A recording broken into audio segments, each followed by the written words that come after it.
Hello everyone, this is Colleen Lemma, Starseed Astrologer and Spiritual Messenger from SacredSoulEmpowerment.com. Here to do your weekly intuitive reading for Monday, February 1st through Sunday, February 7th, 2021. For this week's reading, we'll be using the Psychic Tarot by John Holland for the main message for everyone. And your special message card this week, depending on your stone of choice, will be coming from a brand new deck that I got over the holidays, actually, of last year from my very good friend who lives back in Michigan. It's called the Messenger deck by Michelle Lee Rieger Spice. So thank you, Shell. I appreciate you sending me this wonderful, beautiful deck. So let's go ahead and take a look first at our stones of choice for that special message card. Your first stone of choice is rhodonite. Now, I chose all pink stones this week because Venus is the star, as we'll find out when we talk about the astrology. Venus is highlighted this week. So we have beautiful pink rhodonite, and this is a stone of compassion. It helps to balance the emotions in the emotional body. It helps to clear emotional wounds and scars from the past, and it helps to activate the heart chakra. And then your second stone of choice is beautiful pink rose quartz. Rose quartz is a stone of universal love. It helps to restore trust and harmony in all kinds of relationships, opens the heart chakra to self-love as well as love of others. Okay, and then your last stone of choice is beautiful pink rhodochrosite. The rhodochrosite helps to stimulate love and passion. It energizes the soul. It lifts depression. It helps to improve one's sense of self-worth, and it helps to call in new love. So again, your stones of choice for this week are the rhodonite, the rose quartz, and the rhodochrosite. Might be kind of hard to pick just one, and I know several of you just like to listen to all of the special messages, which is just fine. But if one resonates to you above all the others, then look at that one first as a main message. Okay, so let's talk about the astrology for this week. Not quite as much going on as there has been in weeks past since the beginning of this new year of 2021. And I just have to say that it's almost hard to believe that we're already now into the second month, the month of February. It just seems like that first month of January just whizzed right by, at least for me. But in this new month, which of course you'll want to make sure to go to my YouTube channel and watch the monthly intuitive reading for the whole month of February to get the whole overview of the energy of February and all of the astrological transits of significance, along with a message for the month from our angels and guides. But to start out this week on Monday, the 1st of February, we have the Sun in Aquarius, and it is in a challenging square aspect to Mars, the warrior, in Taurus. So with that Aquarius energy where the Sun is, that's considered a fixed sign. Aquarius is fixed, meaning that the energy is stubborn, it's not easily movable, it has a certain idea about things, especially because that's an air sign, so we're talking about the ideas and the perceptions, and it doesn't like to bend from those or deviate from those. Now, Mars is also in a fixed sign. Taurus is fixed earth, whereas Aquarius is fixed air. So here we have more of that stubborn fixed energy in regards to our physical reality, certain things, situations that we are involved in. So again, it doesn't like change too much, those fixed signs. And so when you have the Sun in that fixed sign of Aquarius and it's challenging Mars in that fixed sign of Taurus, there could be this kind of power and control struggle a little bit within these energies, this kind of energy of not wanting change, but yet the square aspect that connects these two on Monday is kind of about forced change. So it's almost like sometimes the universe has to give us a little push, a little shove, basically, to redirect us on our path, so to speak. So what could the Sun square Mars be about? Well, I feel like this might be a little bit of a frustrating energy, physically, on a mental level as well. There might be some frustrations here. But we have to look at the positive, where Mars is that warrior nature, the planet of energy and action. It gives us that forward momentum, that push that we're talking about to go somewhere, do something, make some sort of a change. And so I feel like here, Aquarius energy is very independent, very independent, very self-sufficient, likes to beat to the beat of their own drum. This might just push us, that Mars energy might just push us into doing just that, push us into our sense of independence, push us into this freedom energy which Aquarius rules. Also on Monday, Venus, the planet of love and relationships, and she also rules personal resources like money and finances, and she also rules our values and our sense of self-worth. She is moving into Aquarius on that same day that the Sun is challenging Mars. To me, this is interesting because this is now the 5th planet that is going into Aquarius, or that now will be in Aquarius. Some of the planets will be in there a longer period of time, some of them not quite as long. Right now we have the Sun in Aquarius. Of course, we know that the Sun stays in a sign for about a month. We have Mercury, the planet of the mind, our thoughts, our perceptions, our ideas. That is in Aquarius right now, and because of a retrograde motion that just got initiated on January 30th. Now, we've been feeling the Mercury retrograde in its shadow since about mid-January, but it officially went retrograde on January 30th, and now until February 20th, it's retrograde in the sign of Aquarius, and then, of course, once it turns direct, it has to move forward again through Aquarius before it leaves. So Mercury's in Aquarius for a little bit of an extra long time than its norm. Of course, we have Jupiter and Saturn both in Aquarius, and they both moved into Aquarius the second half of December 2020. Now, Jupiter will stay in Aquarius all year. Saturn will be in Aquarius for about 2.5 years. Now we have, again, the 5th planet, Venus, moving into Aquarius. So that's a lot of Aquarian energy.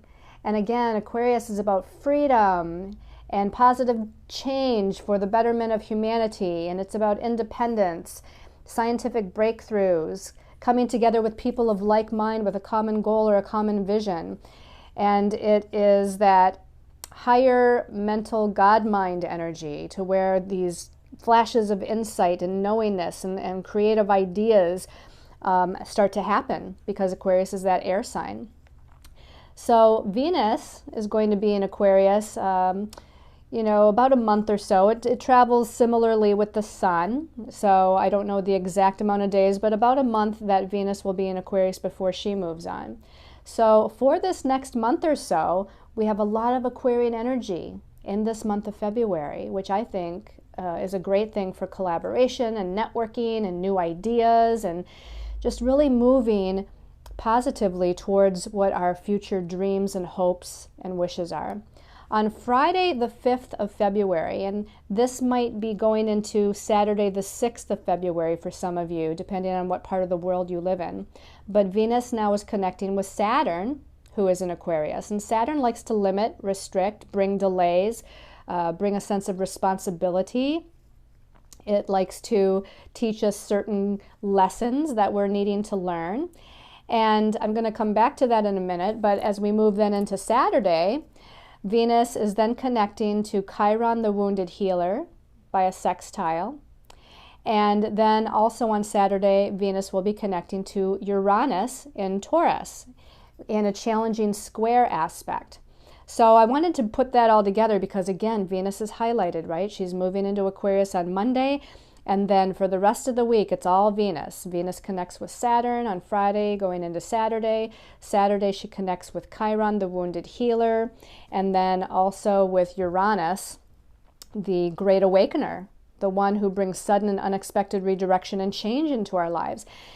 So Venus, as far as love and relationships in that sign of Aquarius, she's much more independent. She's much more freedom-oriented. She's going to do what she wants to do, okay? So for the next month, that divine feminine energy is going to be much more freedom-oriented in connections with others, whether it be friendship, family members, and especially, again, significant others, romantic partners. She's much more independent and freedom-oriented. Now on Friday, though, when she connects with Saturn, It may bring in some karmic lessons that need to be learned regarding that sense of independence, regarding one's sense of freedom to do their own thing and be their own person.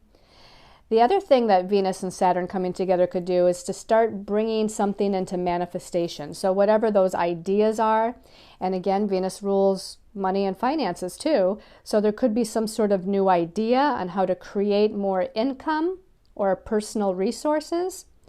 So Saturn here helps to solidify and bring things into form. Now this could be about a relationship too, to where there's more of a commitment that's established here. So we have to look at both sides of Saturn. Is Saturn bringing in some karmic lessons and feelings of limitation? Is it bringing in some sort of delays, maybe with finances or resources? Or is it bringing in this bigger and brighter and higher sense of responsibility that we have, and bringing things again, starting to manifest into third dimensional form? On Saturday, Venus connecting with Chiron brings an opportunity for some sort of healing. The opportunity for healing could be within relationships. The opportunity for healing could be within our own sense of self and our own psyche in regards to our self-confidence and our self-worth.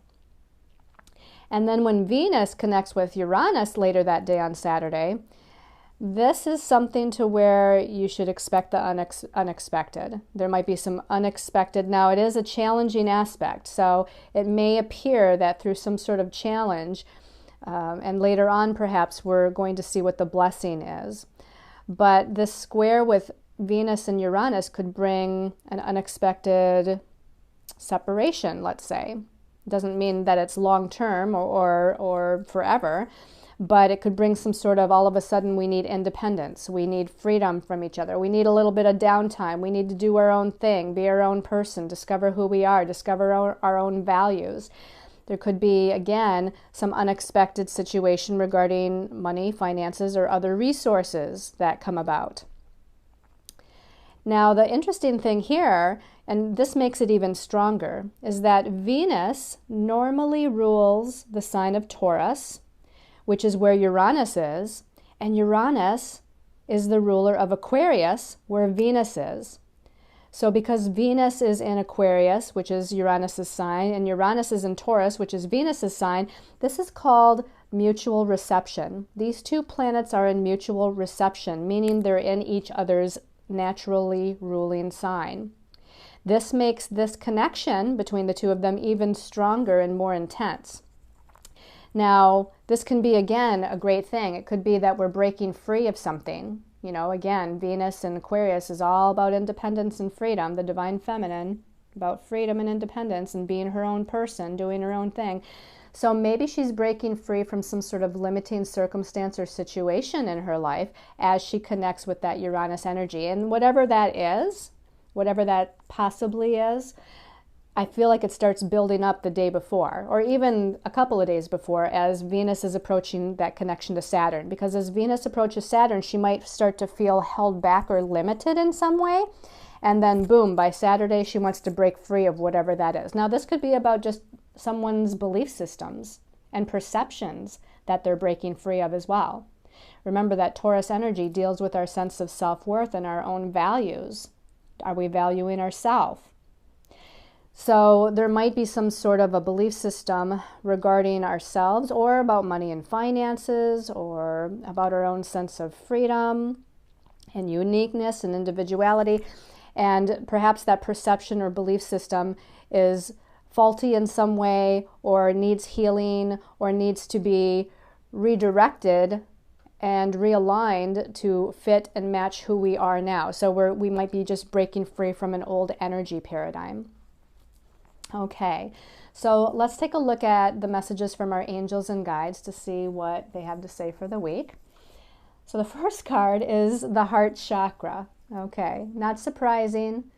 Heart chakra, Venus rules, remember, love, right? Venus rules love and what we value. So here we have an opening and a balancing of the heart chakra. Now, with Venus in Aquarius, I would say this is like a higher heart chakra energy. You know, Venus in that Aquarius energy is very humanitarian, right? Again, groups of like-minded people coming together for a common goal. to better humanity, to help the collective, to help the world or the earth. So here, to me, we're opening up to a higher kind of love, a higher kind of universal love, but needing to operate from our heart chakra, needing to operate from what true love, in a humanitarian sense, is all about.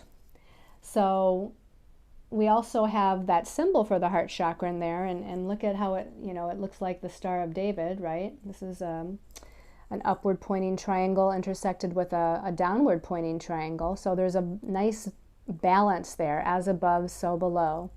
As it is in the heavens, or as it is in higher realms of reality, which is that unconditional love, unconditional compassion, unconditional support of one another, non-judgment. As it is above, so it is below. So we can bring it down into manifestation, which again can be that Venus connecting with Saturn too. The greatness of anchoring in universal love energy onto the planet. So let's go ahead and take a look at the next card here as we move through the week. And we have the Three of Spiritual. The Three of Spiritual, and it says partnerships and alliances. Partnerships and alliances. And that's exactly what we've been talking about here. People coming together, where two or more people come together. This is the number 3, so maybe it's 3 or more people coming together of like mind, with similar belief systems, with similar goals and similar values. As we come together, we can benefit one another, we can help one another, we can support one another, assist one another. Through these partnerships and alliances, through these collaborations, we can help one another raise the vibration on the planet and raise the vibration of ourselves and our immediate surroundings even, to move forward in a better direction. Now we have, I guess, I don't know, I'm going to call it a flag for lack of what to say. It's like a banner here.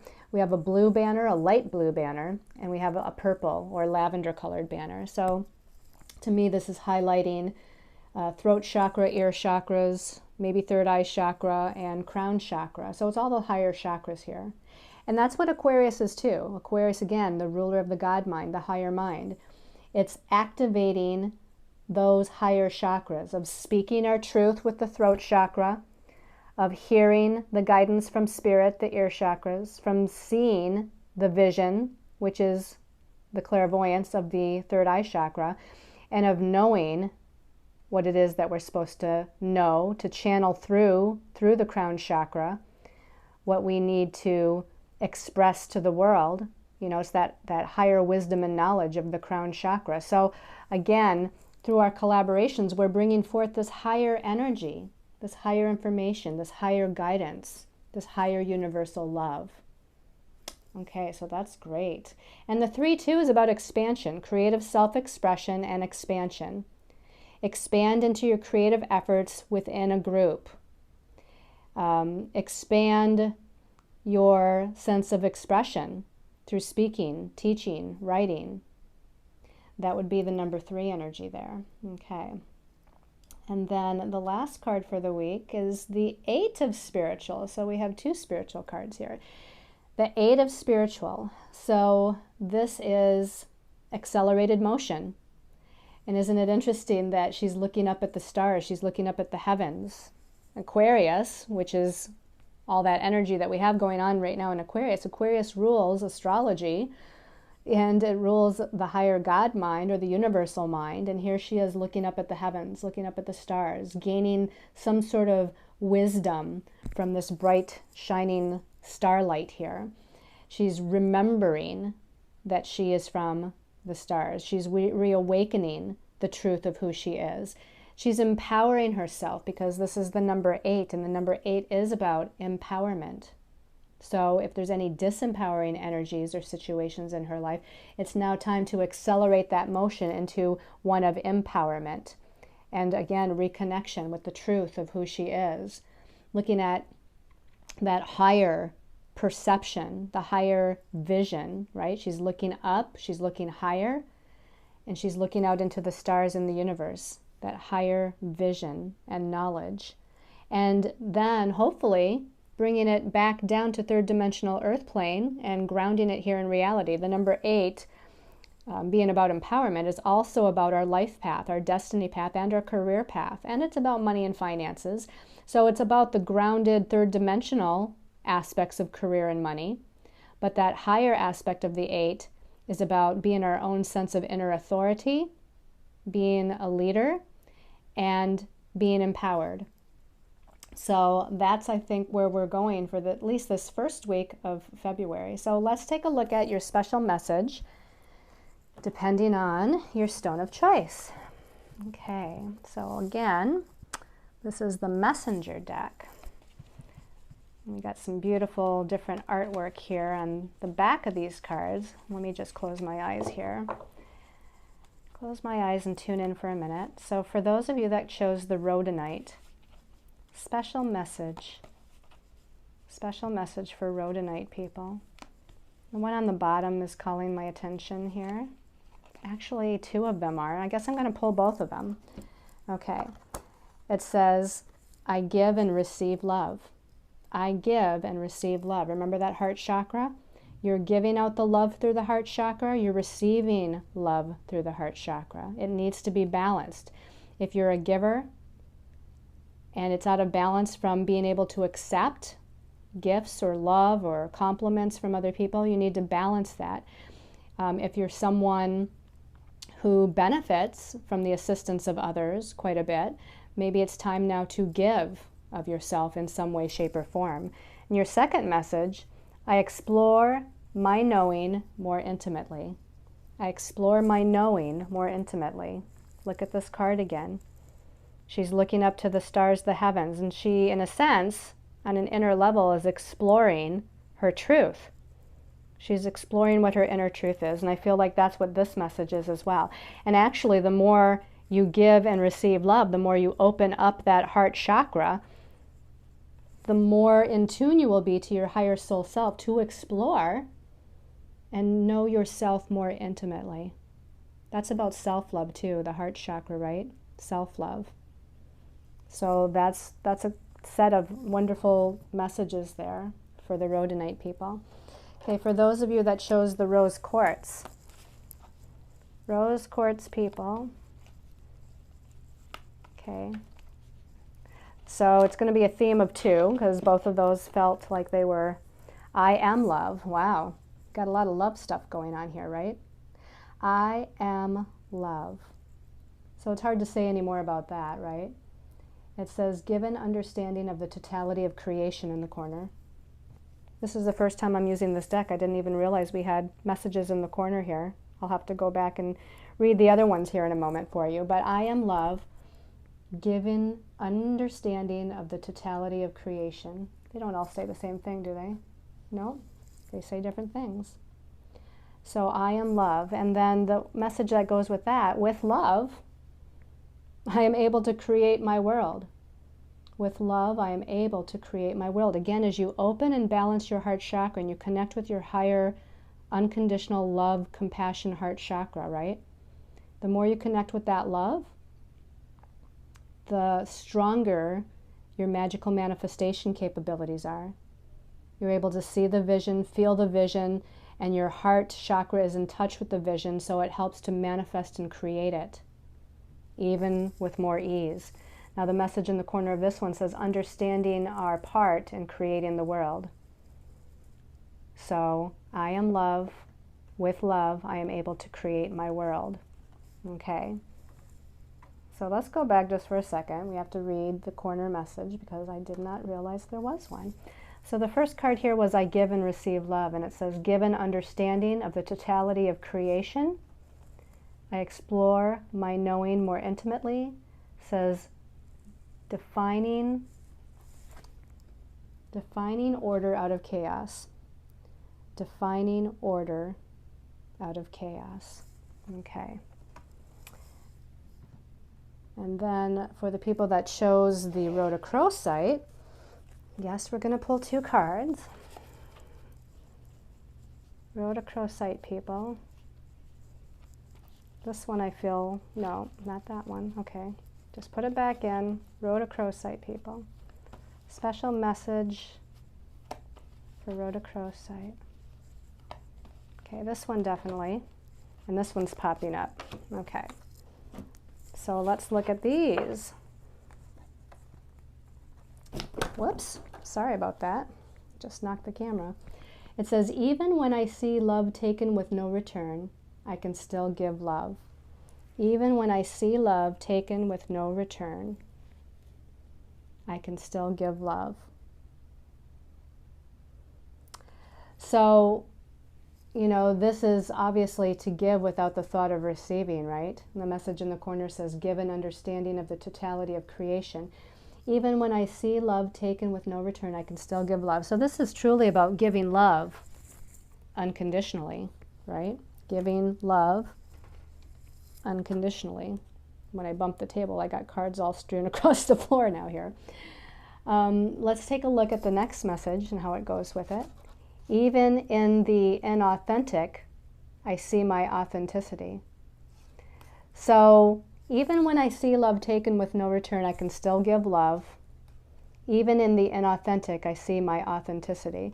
So this could be very well, you know, having those feelings when you're giving love, when you're giving support, when you're giving guidance, when you're helping someone, when you're smiling at someone, when you're saying hello and they don't say hello back. All of those things, there might be an immediate reaction of frustration, of maybe even anger, or maybe depression, like, you know, that no one is noticing you or that no one is responding to you. So we have to realize that those other people in our lives may very well, and most likely are, going through their own stuff. They're going through their own inner world lessons, personal world lessons, and that it doesn't have anything to do with you. But if you can still give that love unconditionally, give that support, that smile, that assistance unconditionally,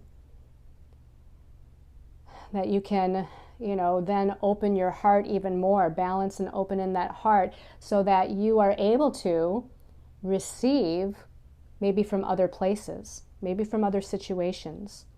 You're able to receive from the universe perhaps what those other people or situations aren't necessarily reflecting or giving back to you. And even in the midst of inauthentic, even in the inauthentic, I see my authenticity. It says in the corner, internal peace without the ability to express it.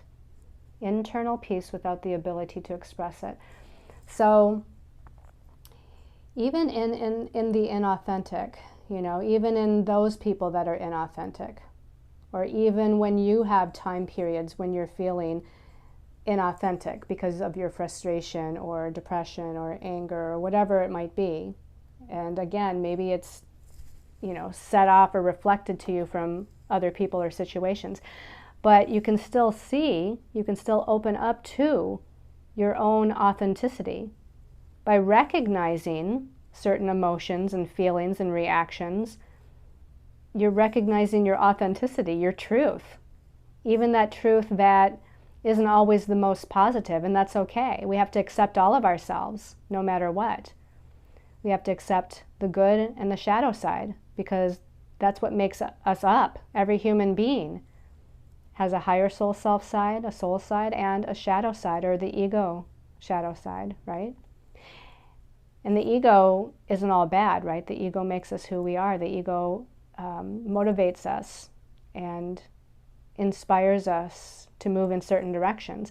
We can get into a higher ego state, and meaning a higher, more positive ego state, then we can use it more appropriately and be even more authentic. Okay? All right. So I hope everyone has enjoyed this weekly intuitive reading for the first week of February. Thank you so much for your love and support, for sharing my videos, commenting on my videos. Please subscribe to the channel so that you can be notified when the next video comes out. And to those of you that have supported me through other ways, Facebook, and I'm now on Instagram, so you can find me on Facebook, Instagram, Tumblr, and Pinterest under both Colleen Lemma and Sacred Soul Empowerment. And thank you for those of you that have checked out some of my new products on my website, and those are going to continue to expand and grow. I just did another round last week on the last full moon of new products yet again. So more and more things are going to be created and coming out to assist you and help you and guide you on your own soul's journey. So thank you all for your patience and support with that. So sending you, until we meet again next week, sending you lots of love and light and many, many angel blessings.